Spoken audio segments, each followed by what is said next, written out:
Hello fellow YouTubers, Bear Prepper here. Today we're going to make Yankee Prepper's ketchup. And he's got the ingredients on his video. I'll put a link down below. But it's basically tomatoes, garlic, onion, green peppers, red peppers, sugar, vinegar, salt, cinnamon sticks, mustard seed, peppercorns, allspice paprika, whole cloves,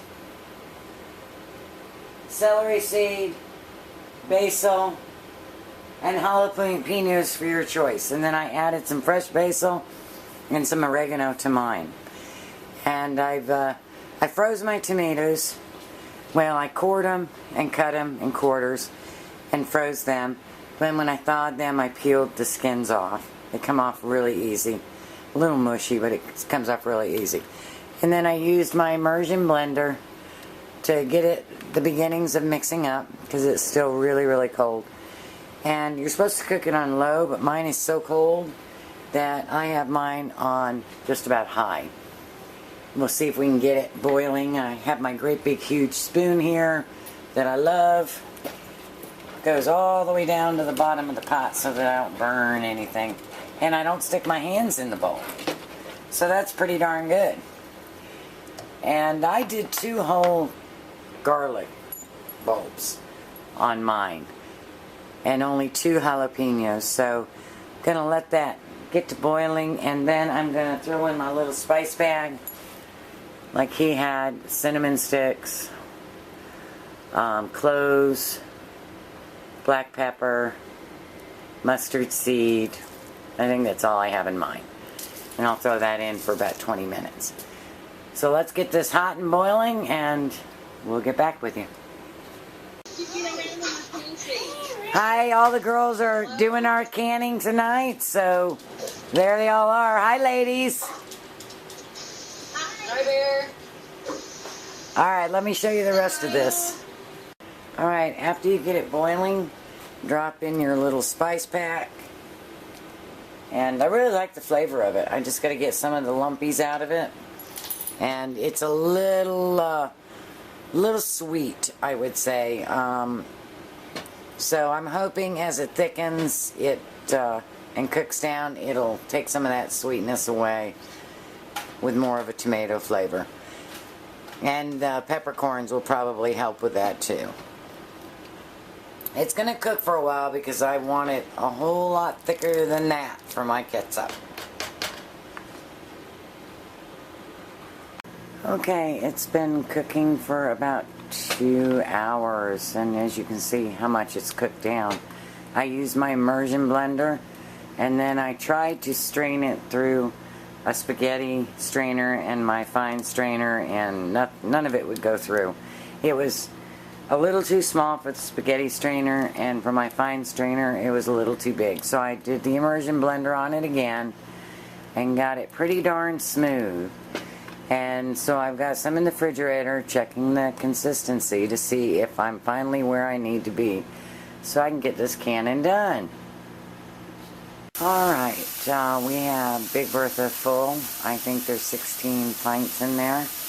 And I've decided to pressure can it because it is midnight, I'm tired, and if I pressure can it, I only have to do it for 20 minutes. So I'm going to pressure can them. I also have the little one going. There are only 3 pints and 1 quart in there. So I think I did pretty good in quantity. Got lots of ketchup. It's a very spicy ketchup. So it would be really good with shrimp. It would be really good with a little brown sugar for barbecue sauce. Add some milk and you can make a soup. I mean, I think it'll be a nice treat.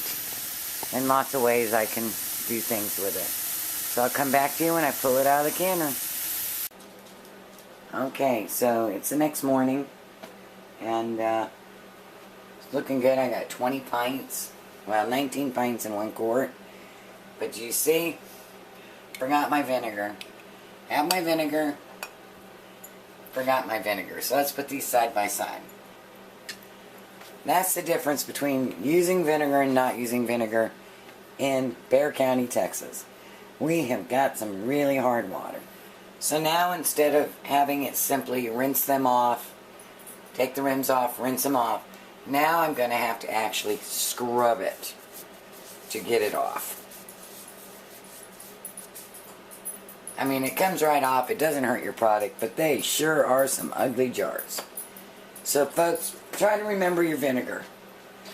So I'm going to wash these up, label them, and put them out in the retreat. Blessings.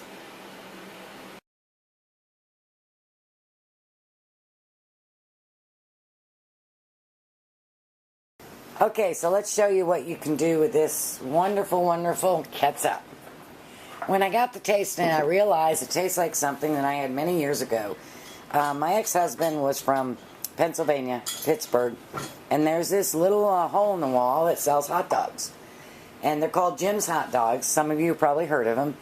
Amazing sauce on it. Well, we tried for years to duplicate it, and every time we would go, we'd bring back a quart or a pint, and we'd taste it and experiment until we thought we got really close. But there was always something that seemed to be missing.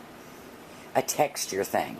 Well, when I tasted my ketchup by using the immersion blender, that was what was missing. It was the texture. So what I'm going to do with my ketchup is I'm going to make Jim's hot dogs. So they're going to be Bear's hot dogs because, of course, I can't duplicate his recipe for sure. So you take a piece of foil, a hot dog, then you just take a teaspoon or so of onions and scatter it over. And you want these to be chopped fine. You don't want to bite into a huge hunk of onion. It just doesn't taste good. Then you take about a teaspoon, teaspoon and a half of your ketchup and sprinkle it over it.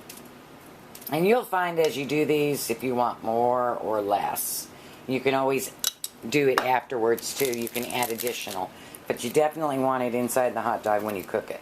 Then you just take some cheapo American cheese, and yes, it does taste best with American cheese. You could probably use a white cheddar or something like that, but it is going to change the flavor. And this is the flavor that tastes really good with this sauce. You're just going to fold it in half and pop it on top. Take your foil, wrap it up the sides, overlap,